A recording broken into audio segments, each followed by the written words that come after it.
میدونم همین الان کارهای خیلی مهمی داری که باید انجام بدی، اما پشت گوش انداختی و داری اسکرول میکنی. این وضعیت وقتی پیش میاد که انگیزه کافی برای شروع نداری. اما جالبه بدونی که این یه مشکل خیلی طبیعی و رایجه. خیلی وقتا ما منتظر حس انگیزه هستیم تا شروع کنیم، اما چرا اون حس هیچ وقت نمیاد؟ تحقیقات علمی نشون میده که انگیزه معمولا بعد از شروع کار ایجاد میشه، نه قبل از اون. این یعنی قدم اول، سخت‌ترین و در عین حال مهمترین مرحله است. ذهن ما از کارهای بزرگ میترسه و این باعث میشه که به تعویق انداختن کارها تبدیل به یه عادت بشه. با این سه راه حل دیگه هیچ وقت کاراتو عقب نمیندازی. شماره 1، فقط 5 دقیقه شروع کن.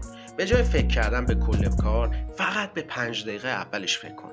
مثلا اگه باید مطالعه بکنی، فقط یک پاراگراف رو بخون. بعضی وقتا شروع ساده باعث میشه که وارد جریان کار بشی و ادامه بدی. شماره 2، کار رو به بخش‌های کوچیک‌تر تقسیم کن. به جای دیدن کل پروژه، فقط روی اولین قدم تمرکز کن. مثلا تمیز کردن یه گوشه از اتاقت. شماره 3، به پاداش کوچیک فکر کن و به خودت یه پاداش کوچیک بعد از هر 30 دقیقه کار بده و اینجوری باعث میشه که مغزت همینطوری ادامه وار کار رو انجام بده. هر پستی از این پیج رو از دست بدی، یه فرصت برای پیشرفت رو از دست دادی. فالو کن که غافل عقب نمونی.